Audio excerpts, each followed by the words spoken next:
अमित शाह जी, मेरा नाम मुरलीलेश है और मैं आपसे दंगा फसाद पर सवाल नहीं पूछ रहा हूं जिसके लिए आप लोगों की राष्ट्रीय अंतर्राष्ट्रीय कुख्याति है। मैं आपसे विकास पर सवाल पूछ रहा हूं जिसका आप लोग इस समय सबसे बड़ा एजेंडा लेकर चल रहे हैं। आपके गुजरात के 5-6 जिले हैं, डांग, तापी, बनासकांठा, साबरकांठा, नर्मदा, पंचमहल। योजना आयोग, गुजरात सरकार और भारत सरकार तीनों की वेबसाइट मैंने देखी, इंटरनेट पे भी छान मारा और इनमें से 2 जिलों में जाने का मुझे मौका भी मिला है एक जर्नलिस्ट के रूप में। मानव और सामाजिक विकास सूचकांक में ये जो जिले हैं, इनमें कई इलाके ऐसे हैं जो इसके हिसाब से भारत के 60 सबसे पिछड़े जिलों में आते हैं। क्या आपको नहीं लगता कि क्षेत्रीय विषमता से ग्रस्त ये गुजरात का मॉडल भारत जैसे असमान विकास क्षेत्रीय विषमताग्रस्त देश का मॉडल नहीं हो सकता विकास का? अगर आप उन जिलों में गए हैं तो मैं आपको पूछना चाहता हूं, वो गांव में आपको बिजली मिली या नहीं मिली? वो गांव में आपको साला मिली या नहीं मिली? एक मिनट, अब मुझे सुन लीजिए आप। वो गांव में 60 किलोमीटर की इर्द गिर्द में ट्रॉमा सेंटर मिला या नहीं मिला? वो गांव में 11 मिनट में पहुंचने वाला 108 की सुविधा मिली या नहीं मिली? वो गांव में जो मानव सूचकांक है उसको भी ऊपर लाने का प्रयास किया जाए। 60 साल की कांग्रेस लेगेसी ने हमें जो दिया है उससे हम ऊपर उठाने का अब आप इथोपिया से पीछे हैं, सूडान से पीछे हैं। आप मुझे सुन तो लीजिए भैया, मैंने तो आपको नहीं टोका। आप मुझे सुन तो लीजिए, बोलने का मौका मुझे देंगे या आप ही बोल जाएंगे? जो हमें 60 साल की लेगेसी के कारण मिला है उसको हम ऊपर उठाने का प्रयास कर रहे हैं। ऊपर उठाने के लिए काफी योजनाएं मिली हैं और आप जिन जिलों का यहां पर जिक्र कर रहे हैं वो जिले ट्राइबल जिले हैं और गुजरात देश में एकमात्र राज्य है जिसको ट्राइबलों के संविधान के अधिकार के हिसाब से बजट की आपूर्ति होती है। मतलब पॉपुलेशन ट्राइबल्स का जितना है इतना उनको आपूर्ति किया जाता है। सर एक छोटा देखिए, डांग में मैं कुछ साल पहले गया था जब एंटी क्रिश्चियन राइट हुआ था वहां, जिसमें आपकी पार्टी के कई बड़े नेता इन्वॉल्व बताए गए थे, आरोप था, जिस पर मामला चल रहा है। उस डांग जिले में पूरी सड़क पर पूरा जिला मुख्यालय है, एक होटल उस वक्त नहीं मिला था और आपके नेताओं के सहयोग से मुझे साबुतारा जाना पड़ा था, वहां से 70 किलोमीटर दूर रात विश्राम करने। उत्तर प्रदेश में ऐसा जिला कोई नहीं मिलेगा। अरे भैया, होटल तो वहां नहीं होते, परमिशन ही नहीं। पूरे यूपी में कोई ऐसा जिला नहीं। अरे परमिशन ही नहीं, डांग पहाड़ पर होटल का परमिशन ही नहीं है वहां पर। वहां होटल बनाने के लिए कुछ जगह तय की हुई है डेवलपमेंट अथॉरिटी ने, वही होटल बन सकता है। और दूसरा, अगर डांग चढ़े तो इतनी ऊंचाई पर सड़कें मिली या नहीं मिली? और जहां तक आप कहते हैं कि माइनॉरिटी को मारा गया, किसको क्या लगा है वहां पर? उसी चीज की मैं बात कर रहा हूं। क्रिश्चियनों को आप कहते हैं प्रताड़ित किया, किसको खून भी निकला था क्या? सारे चर्च क्या आप चर्चा, सारे चर्चा कर रहे नहीं? आप गए तो पूछा क्यों नहीं भाई कौन विक्टिम है? इतनी हवा में बातें चलाई जाए, एक व्यक्ति के सर पर से खून नहीं निकला वहां पर और पूरे देश में आप लोगों ने प्रचार कर दिया। ये 2009 से 2000 एक मिनट मैं माइक यहाँ पे 2009 से 2013 के जो लोकसभा में जो आंकड़े पेश किए गए घटनाओं के, दंगों के घटनाओं के, उनमें गुजरात 5वें नंबर पर है। 246 घटनाएं, 6 करोड़ की आबादी, 23 लोगों की जान गई। ये 2009 से 2013 के बीच। ये दंगों के आंकड़े आप नहीं पढ़ रहे हैं, कम्युनल इंसिडेंट की बात कर रहे हैं। अब मुझे सुन लीजिए ना, किसी मुसलमान के हाथ से अगर कोई पैसा छीनने के लिए छीन लेता है और वहां मुसलमान की मौत होती तो उसको भी कम्युनल इंसिडेंट गिनते हैं, क्योंकि छीनने वाला हिंदू है और जिनका छीना गया वो मुसलमान है। दंगों की बात नहीं है, ये परिभाषा बदलने की जरूरत है। वो 2 व्यक्तियों के बीच का मामला है, कोई हिंदू मुसलमान का मामला नहीं है। आप समझ लीजिए चीना वहां जाता है जहां मुसलमान के हाथ में हो, इसका मतलब है मुसलमान के हाथ में गुजरात में कुछ है। जब आपके हिसाब से सांप्रदायिक दंगों की परिभाषा क्या है? जब पूरा मासेकर हो, नरसंहार हो, तभी वो नहीं, सांप्रदायिक दंगों की परिभाषा मैं बताता हूं। एक मिनट, 2 संप्रदाय के बीच में धर्म के आधार पर अगर कोई दंगा होता है तो वो सांप्रदायिक दंगा है। एक गाड़ी जा रही है और मुसलमान गाड़ी चला रहे, हिंदू कुचला गया तो सांप्रदायिक नहीं होता है, वो एक्सीडेंट होता है भैया। मगर हमारी जो डेफिनेशन है इसमें इंक्लूड हो जाता है। अमित जी, आपने कहा 57 सीटें जब मिली थी उसके बाद से बहुत गंगा जमुना में पानी बहा। दरअसल हाल में गंगा जमुना थोड़ा गंदी भी हुई है। कई बार आपने गंगा में कुछ पॉल्यूशन कर दिया, और आप देखें कि जिस तरह रामकृपाल यादव, जगदम्बिका पाल या कांग्रेस के तमाम लोग ला रहे हैं, तो इसको पॉलिटिकल साइंस में मॉन्ग्रेलाइजेशन कहते हैं, एक दोगली राजनीति कहते हैं, क्योंकि आइडियोलॉजिकल प्योरिटी खत्म हो जाती है। ऐसे में अगर मान लीजिए कि ये वोट बढ़ाने के लिए आप कर रहे हैं, जो आपका कहना है कि इससे हमारे वोट्स बढ़ेंगे इसलिए कर रहे हैं, मान लीजिए। मैंने ऐसा नहीं कहा भैया। नहीं, ये आमतौर पे कहा जा रहा है, अदरवाइज कोई कारण नहीं है। आप कह रहे हैं अदरवाइज कोई कारण नहीं है, इतना जनता समझती है। हम सिर्फ ये कहना चाहते हैं, अगर मान लीजिए कि दाऊद को आप सपोर्ट करते हैं तो आपके वोट और भी बढ़ सकते हैं, क्या ये कर पाएंगे?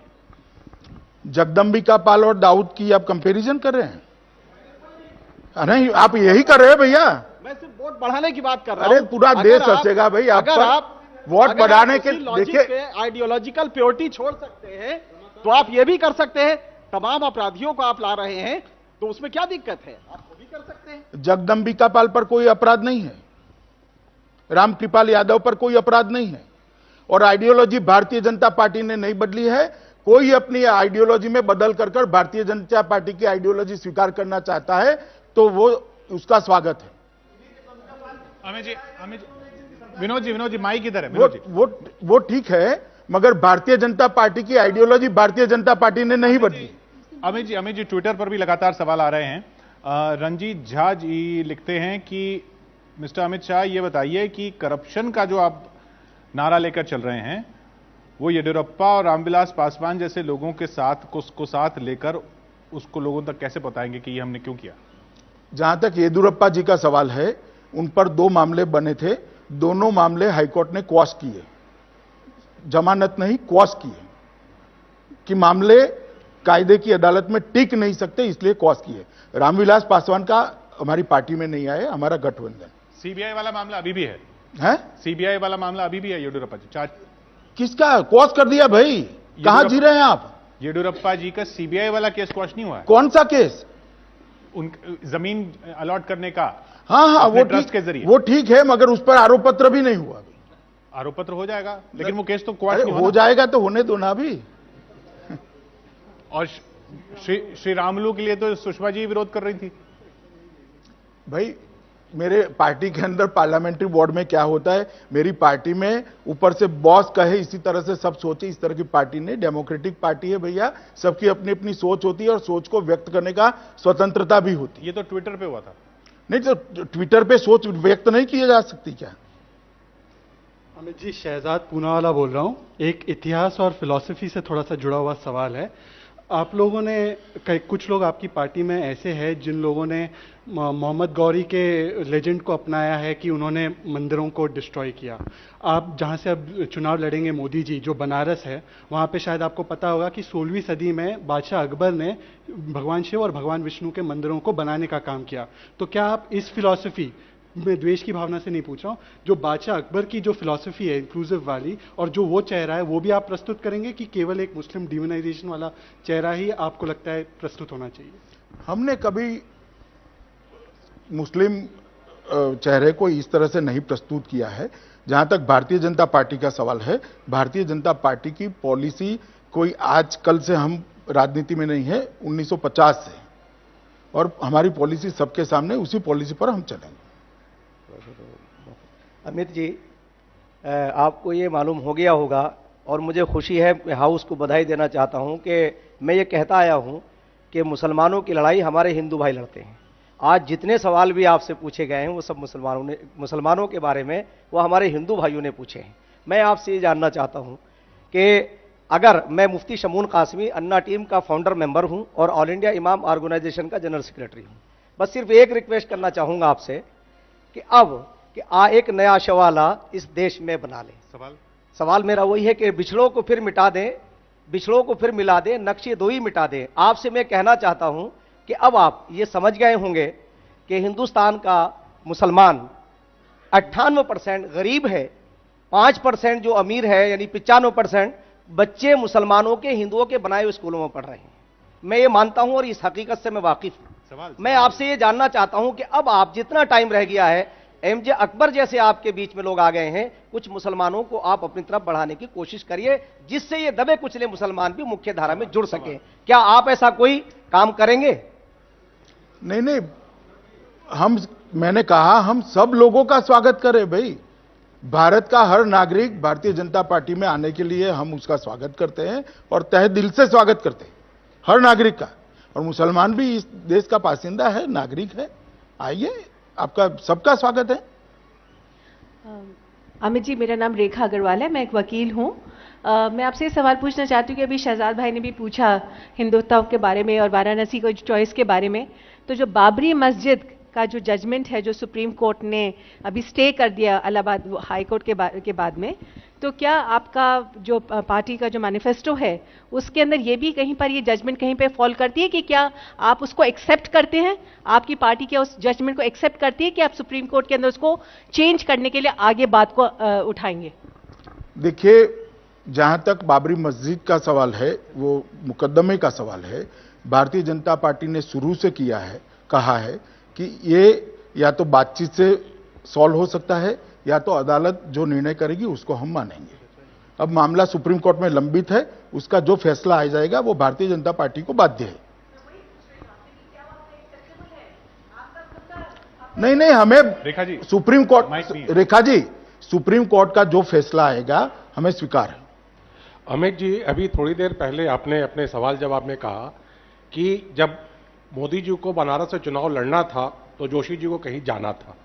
तो एक ये चर्चा चल पड़ी है कि मिशन 272 अचीव करने में आप कुछ ज्यादा ही प्रोफेशनल हो गए हैं और पार्टी के जो बुजुर्ग हैं, जो पुराने नेता हैं, पार्टी का जो कैडर्स हैं, उनको आप ओवरलुक कर रहे हैं। इनफैक्ट यूपी के बारे में भी कहा जाता है कि अमित शाह वहां एक पैरेलल ऑर्गेनाइजेशन रन कर रहे हैं और कैडर्स कहीं ना कहीं इंटीग्रेट नहीं कर पा रहे हैं अपने कैंपेन। नहीं, पैरेलल ऑर्गेनाइजेशन का क्या मतलब है भाई? मैं वहां यूपी का प्रभारी हूं, भारतीय जनता पार्टी का महासचिव हूं। मैं जो ऑर्गेनाइजेशन रन कर रहा हूं वही भारतीय जनता पार्टी का ऑर्गेनाइजेशन है। पैरेलल ऑर्गेनाइजेशन का क्या मतलब है? वही भारतीय जनता पार्टी का ऑर्गेनाइजेशन भाई, और भारतीय जनता पार्टी की वही दिशा है। आदित्य सांघी जी ट्विटर पर सवाल पूछ रहे हैं कि गुजरात का बीजेपी यूनिट जो है, क्या एक होकर आडवाणी जी के लिए कैंपेन करेगा गांधीनगर में, अभी जो हुआ है उसके बाद? पक्का करेंगे। आडवाणी जी बहुत ज्यादा मेजोरिटी से, बड़ी मार्जिन से हर बार जीतते हैं, इस बार भी जीतेंगे। अमित जी, मेरा नाम जयशंकर गुप्ता है, लोकमत में हूं मैं। तो एक सवाल है, आप लोग बार बार गुजरात के विकास की बात करते हैं, गुजरात के विकास मॉडल की बात करने, तो मेरे मन में एक सवाल उठता है बार बार कि जब मोदी जी मुख्यमंत्री बने थे उससे पहले गुजरात पिछड़े राज्यों के किस श्रेणी में था, और अब जब आप मुख्यमंत्री बन गए हैं और तीन बार से चला रहे हैं सरकार, अब गुजरात देश के विकसित राज्यों में किस स्थान पर पहुंचा है? देखिए, स्टेटिस्टिक्स के आधार पर मैंने नहीं कहा है, मगर मोदी जी जब मुख्यमंत्री बने तब गुजरात के गांव में 24 घंटा बिजली नहीं मिलती थी, आज मिल रही है। मोदी जी जब मुख्यमंत्री बने गुजरात के हर गांव में स्कूल और शिक्षक नहीं था, आज है। मोदी जी जब मुख्यमंत्री बने गुजरात के हर गांव को एम्बुलेंस की सुविधा नहीं थी, आज है। गुजरात के हर गांव के बीच में 60 किलोमीटर की रेडियस में एक ट्रॉमा सेंटर नहीं था, आज है। इसलिए मैं कहता हूं कि विकास की जहां जरूरियात थी वहां विकास पहुंचा है। मैं सिर्फ इंडस्ट्रियल डेवलपमेंट की बात नहीं कर रहा हूं। जब गांव में बिजली पहुंचती है तो गांव के गरीब को भी फायदा होता है, रोजगारी पहुंचती है, शिक्षा पहुंचती है, स्वास्थ्य सेवाएं पहुंचती है वहां पर। इसलिए मैं कह रहा हूं, मैं आंकड़ों के आधार पर काम करने वाला व्यक्ति नहीं हूं, मैं आंकड़े बनाने वाली मशीनरी से निकलने वाला व्यक्ति हूं। आंकड़े आप लोग देखते रहिए, मैं जमीन पर सतह पर क्या है वो देखकर बात करता हूं। जयशंकर जी, माइक इधर है। जयशंकर जी और अगले सवाल ले लेते हैं। अमित जी, मैं अनिल आनंद हूं, पत्रकार। आपने कई सवालों के जवाब में विजन दिया कि क्या पॉलिसीज किस इशू पे होंगी, सरकार बनाने की कवायद पे भी बात हुई। मैं आपका ध्यान पार्टी की दशा की तरफ ले जाना चाहता हूं। कुछ अरसा पहले आपके सीनियर नेताओं ने एक सर्टिफिकेट दिया था, पार्टी विद द डिफरेंस। क्या खैर वो तो लुप्त ही हो गया। जो आज की दशा जो है पार्टी की, जिसमें अंदर के लोगों से ज्यादा विश्वास बाहर से आने वाले लोगों पे किया जा रहा है, क्या ये पार्टी विद द डिफरेंस कुछ दर्शाता है? देखिए, इक्का दुक्का घटनाओं के कारण अंदर के लोगों पर विश्वास नहीं है और बाहर से आने वाले लोग पर ज्यादा विश्वास, ऐसा नहीं कह सकते। पार्टी कभी बंद कमरे में नहीं चल सकती। पार्टी सबके लिए खुली है। भारतीय जनता पार्टी की विचारधारा को ज्वाइन जो करता है उन सबका स्वागत है। आपको अगर करनी है तो आपका भी स्वागत है। आप कोई बाहरी नहीं, हिंदुस्तान का हर नागरिक भारतीय जनता पार्टी के संविधान के हिसाब से भारतीय जनता पार्टी के सदस्य बनने की पात्रता रखता है। और जहां तक भारतीय जनता पार्टी का सवाल है, भारतीय जनता पार्टी एक ही पार्टी है जिसमें इंटरनल डेमोक्रेसी। हमारे यहां जन्म के आधार पर प्रधानमंत्री तय नहीं होते। हमारे यहां जन्म के आधार पर पार्टी के अध्यक्ष नहीं होते। नीचे से काम करने वाला गरीब बच्चा भी प्रधानमंत्री पद का कैंडिडेट बन सकता है। 1.5 एकड़ जमीन रखने वाला किसान का बेटा राजनाथ सिंह भी इस पार्टी का अध्यक्ष बन सकता है। यह पार्टी है जिसमें कार्यकर्ता नीचे से बड़ा होते होते सर्वोच्च पद पर पहुंच सकता है। इसलिए यह पार्टी विथ अ डिफरेंस है। अमित जी, मैं कर्नल राठौर हूं। प्रतीत होता है कि भाजपा में पुराने नेतृत्व का सार्वजनिक अनादर करना आम बात हो गई है। ये 70 और 80 के दशकों में सोवियत रूस और चीन की कम्युनिस्ट पार्टी में हुआ करता था, जिसे पर्जिंग कहते थे। मैं आपसे ये जानना चाहता हूं, क्या भाजपा में इंट्रा पार्टी डेमोक्रेसी नाम की कोई चीज है? इंट्रा पार्टी डेमोक्रेसी है, इसीलिए आपको ऐसा दिखाई पड़ता है। हमारे यहां पार्टी में अध्यक्ष बदलने के लिए सीताराम केसरी की तरह टांगे उठाकर बाहर नहीं फेंकना पड़ता। हमारे यहां अध्यक्ष बड़े शालीन तरीके से बदलते हैं। हमारे यहां नेतृत्व बड़े शालीन तरीके से तय होता है। कोई बाहर से आदमी लाकर पार्टी के दफ्तर में से उठाकर टांगे पकड़कर बाहर घसीटना नहीं पड़ता है भैया। मगर परिवर्तन पार्टी में होता है। जब पीढ़ी बदलती है तब भी परिवर्तन होता है। विनेबिलिटी के आधार पर भी परिवर्तन होता है। अमित जी, मैं ए.के. वाजपेयी लोक जनशक्ति पार्टी का प्रवक्ता भी हूं। सिर्फ एक जानकारी आपसे चाहता हूं कि काले धन विदेशों में जो जमा है उसको वापस लाने के लिए आपका क्या एजेंडा है? वो हमारे घोषणा पत्र में एजेंडा हमारा डिक्लेयर हो जाएगा। मगर भारतीय जनता पार्टी कटिबद्ध है काले धन को वापस लाने के लिए और उसका कानूनी प्रावधान करने के लिए। अमित जी, मेरा नाम निकेश है। मैं पत्रकारिता का छात्र हूं आईएमसी से।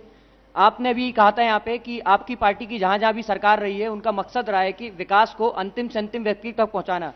गुजरात में कच्छ में कुछ गांव हैं जो आज़ादी के बाद वहां पे पंजाब से कुछ किसान आए थे और बंजर जमीन को गुजरात की जो सरकार है उसने उनको अलॉट किया था। और आज जब वो बंजर जमीन जो है उपजाऊ हो चुकी है, वो किसान जो है वहां पे पूरी तरीके से सेटल हो चुके हैं, तब आपकी जो सरकार है उनको वहां से हटा रही है और ये कोर्ट में केस है। तो इसके बारे में आप क्या कहेंगे? तो दोहरी नीति कि एक तरफ आप विकास की बात करते हैं। देखिए, आपकी गलतफहमी है। सरकार किसी को हटा नहीं रही है। कच्छ में लड़ाई के बाद कुछ सिख सैनिकों को जमीन दी गई थी। जहां तक वो जमीन उनके पुश्तैनी वारसदारों के पास रहती है, सरकार को कोई आपत्ति नहीं है।